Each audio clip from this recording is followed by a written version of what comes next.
ಇದೇ 22ಕ್ಕೆ ಗದಗನಲ್ಲಿ ಬಿಜೆಪಿಯಿಂದ ಜನಾಕ್ರೋಶ ಯಾತ್ರೆ. ರಾಜ್ಯದಲ್ಲಿ ಕಾಂಗ್ರೆಸ್ ಸರ್ಕಾರ ಅಧಿಕಾರಕ್ಕೆ ಬಂದಾಗಿನಿಂದ ಬೆಲೆ ಏರಿಕೆ ಮಾಡುತ್ತಾ ಬಂದಿದ್ದು ಅಭಿವೃದ್ಧಿ ಮರೀಚಿಕೆಯಾಗಿದೆ ಎಂದು ಶಾಸಕ ಡಾಕ್ಟರ್ ಚಂದ್ರು ಲಮಾಣಿ ಆಕ್ರೋಶ ವ್ಯಕ್ತಪಡಿಸಿದರು. ಅವರು ಭಾನುವಾರ ಶಿರಹಟ್ಟಿ ಪಟ್ಟಣದ ಬಿಜೆಪಿ ಕಾರ್ಯಾಲಯದಲ್ಲಿ ಏರ್ಪಡಿಸಿದ ಸುದ್ದಿಗೋಷ್ಠಿಯನ್ನು ಉದ್ದೇಶಿಸಿ ಮಾತನಾಡಿ, ಇದೇ ದಿನಾಂಕ 22ರಂದು ಗದಗನಲ್ಲಿ ಬಿಜೆಪಿ ರಾಜ್ಯಾಧ್ಯಕ್ಷ ವಿಜಯೇಂದ್ರ ಅವರ ನೇತೃತ್ವದಲ್ಲಿ ಜರುಗುವುದು. ಈ ಯಾತ್ರೆಯಲ್ಲಿ ಶಾಸಕರುಗಳಾದ C C Patil, S B Sankanur, BJP ಮುಖಂಡ ಕಳಕಪ್ಪ ಹಾಗೂ ಅನೇಕ ಜಿಲ್ಲಾ ನಾಯಕರು ಭಾಗವಹಿಸುವರು. ಗದಗ ಜಿಲ್ಲೆಯಲ್ಲಿ ಜನಾಕ್ರೋಶ ಯಾತ್ರೆಯನ್ನು ಗದಗ ಜಿಲ್ಲೆಯಲ್ಲಿ ನಡೆಯಲಿದೆ. ಈ ರಾಜ್ಯದ ಬಂದಿರುವಂಥ ಕಾಂಗ್ರೆಸ್ ಸರ್ಕಾರದ ವಿರುದ್ಧ ನಮಗೆಲ್ಲ ಮಾಧ್ಯಮ ಮಿತ್ರರಿಗೂ ಸಹಿತ ತಿಳಿದಿರುವಂಥ ವಿಷಯ. ಇವತ್ತು ರಾಜ್ಯದಲ್ಲಿ ಕಾಂಗ್ರೆಸ್ ಸರ್ಕಾರ ನಡೆಸ್ತಾ ಇರುವ ಒಂದು ಅಧಿಕಾರವನ್ನು ನೀವು ನೋಡಿದರೆ ಬಹುಶಃ ರಾಜ್ಯದ ಜನತೆ ಯಾವಾಗ ಎಲೆಕ್ಷನ್ ಬರುತ್ತಪ್ಪ ಅಂತ ಕಾಯುವಂಥ ಒಂದು ರೀತಿಯಲ್ಲಿ ನಾವು ಮತವನ್ನು ಕೊಟ್ಟು ಕಾಂಗ್ರೆಸ್ ಸರ್ಕಾರಕ್ಕೆ ಮತವನ್ನು ಕೊಟ್ಟು ತಪ್ಪು ಮಾಡಿಬಿಟ್ಟಿವಿ ಅನ್ನೋ ಒಂದು ಲೆಕ್ಕದಲ್ಲಿ ಇವತ್ತಿನ ನಮ್ಮ ರಾಜ್ಯದ ಜನತೆ ಹೇಳ್ತಾ ಇರೋದು. ಪ್ರತಿಯೊಂದು ಮನೆಯಲ್ಲೂ ಸಹಿತ ಈ ಮಾತಾಗಿದೆ.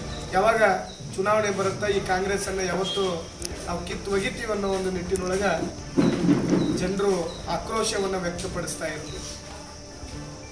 ನಮಗೆಲ್ಲರಿಗೂ ಗೊತ್ತಿರುವ ಹಾಗೆ ಇವತ್ತು ತೆರಿಗೆ ವಿಷಯ ಅಂತ ಬಂದಾಗ ಬಹುಶಃ ಹಾಲಿನ ಅಷ್ಟೇ ಅಲ್ಲ, ಬೇರೆ ಎಲ್ಲದರಲ್ಲೂ ಸಹಿತ 2 ವರ್ಷದಲ್ಲಿ 3 ಬಾರಿ ತೆರಿಗೆಯನ್ನು ಹೆಚ್ಚಳವನ್ನು ಮಾಡಿದಂಥದ್ದು ನಾವು ನೋಡ್ಬೋದು.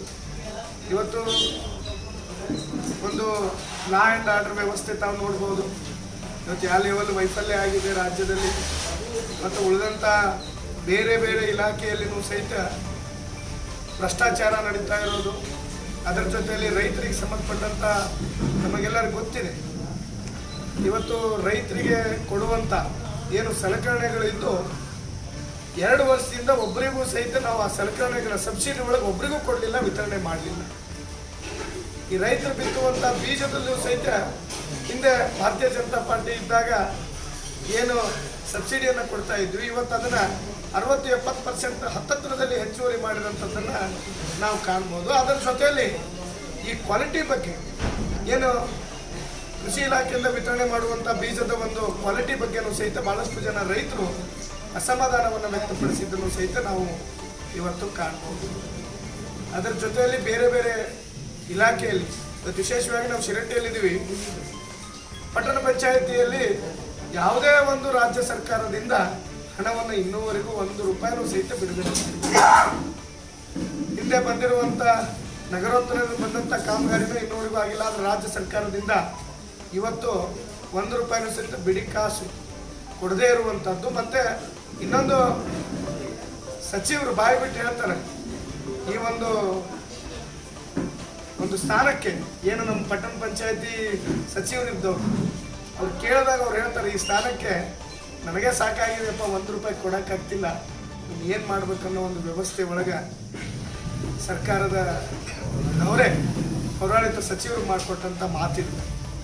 ಆ ಲೆವೆಲ್ಗೆ ಅಂದರೆ ಎಲ್ಲ ಸಚಿವರು ಹೋದಾಗೆಲ್ಲ ಒಂದೇ ಉತ್ತರ ಕೊಡೋದು. ನಮ್ಮ ಹತ್ರ ಏನೂ ಇಲ್ಲ, ಎಲ್ಲನೂ ಸಹಿತ ಮುಖ್ಯಮಂತ್ರಿಗಳು ಮತ್ತು ಬೇರೆ ಬೇರೆ ಯೋಜನೆಗಳಿಗೆ ಕೊಟ್ಟುಬಿಟ್ಟಿದ್ದಾರೆ ಅನ್ನೋ ಮಾತುಗಳನ್ನು ಇವತ್ತಿನ ಸರ್ಕಾರದ ಒಂದು ಎಲ್ಲ ಸಚಿವರು ಕೊಡುವಂಥ ಮತ್ತು ಹೇಳುವಂಥ ಮಾತುಗಳು. ಹಾಗಾಗಿ ಈ ಒಂದು ಎಲ್ಲವನ್ನು ಖಂಡಿಸಿ ರಾಜ್ಯದಲ್ಲಿ ನಡೀತಾ ಇರುವಂಥ ಒಂದು ಕಾಂಗ್ರೆಸ್ ಸರ್ಕಾರದ ವಿರುದ್ಧವಾಗಿ ಏನೇನೋ ವೈಫಲ್ಯತೆಗಳಿದೆ, ಇದನ್ನೆಲ್ಲವನ್ನು ಖಂಡಿಸಿ 22ನೇ ತಾರೀಕು ಬೆಳಗ್ಗೆ 10 ಗಂಟೆಗೆ ವಿಜಯೇಂದ್ರ ಅವರ ನೇತೃತ್ವದಲ್ಲಿ ರಾಜ್ಯದ ಒಂದು ಟೀಮು, ರಾಜ್ಯದ ನಾಯಕರು ಮತ್ತು ನಮ್ಮ ಜಿಲ್ಲೆಯ ನಾಯಕರುಗಳಾದಂಥ ಸಿಸಿ ಪಾಟೀಲ್ ಸರ್ ಆಗಿರ್ಬೋದು, ಕಳಕಪ್ಪ ಬಂಡಿ ಸರು, ಸಂಕನೂರು ಸರು ಮತ್ತು ಉಳಿದಂಥ ಎಲ್ಲ ನಾಯಕತ್ವದಲ್ಲಿ ಒಂದು ದೊಡ್ಡ ಪ್ರಮಾಣದ ಒಂದು ಯಾತ್ರೆ, ಸರ್ಕಾರದ ವಿರುದ್ಧ ಜನಾಕ್ರೋಶ ಯಾತ್ರೆಯನ್ನು ಹಮ್ಮಿಕೊಳ್ಳಲಾಗಿದೆ. ಅವತ್ತಿನ ದಿನ ನಮ್ಮ ಶಿರಟ್ಟಿ ಮತಕ್ಷೇತ್ರದಿಂದ 3000ಕ್ಕೂ ಹೆಚ್ಚು ಜನ ನಾವು ಹೋಗುವಂಥದ್ದನ್ನು ಮಾಡ್ಕೊಂಡಿದ್ವಿ. ಬಹುಶಃ ಅದಕ್ಕಿಂತ ಹೆಚ್ಚಿಗೆ ಜನ ಕೂಡುವಂಥದ್ದು ನಮ್ಮ ಕ್ಷೇತ್ರದಿಂದ ನಮ್ಮ ಕ್ಷೇತ್ರದಿಂದ ಜನ ಅವತ್ತು ಗದಗಿಗೆ ಹೋಗುವಂಥದ್ದು 3000ಕ್ಕೂ ಹೆಚ್ಚು ಜನ ಅವತ್ತಿನ ದಿನ ಈ ಒಂದು ಜನಾಕ್ರೋಶ ಯಾತ್ರೆಯಲ್ಲಿ ಭಾಗವಹಿಸಲಿದ್ದಾರೆ. ಹಾಗಾಗಿ ಅವತ್ತಿನ ದಿನ ಈ ರಾಜ್ಯದ ವಿರುದ್ಧ ನಮ್ಮ ಗದಗ ಜಿಲ್ಲೆಯಿಂದ ಒಂದು ದೊಡ್ಡ ಪ್ರಮಾಣದ ಪ್ರತಿಭಟನೆ ನಡೀತದ. ನಮ್ಮ ಜನರು ಸಹಿತ ಸರ್ ಯಾವುದಾದ್ರು ಒಂದು ಪ್ರತಿಭಟನೆ ಮಾಡಿ ನಾವೆಲ್ಲರೂ ಬರ್ತೀವಿ ಅಂತೇಳಿ ಆ ಲೆಕ್ಕಕ್ಕೆ ಇವತ್ತು ಕಾಂಗ್ರೆಸ್ ಸರ್ಕಾರ ವೈಫಲ್ಯ ಆಗಿದೆ.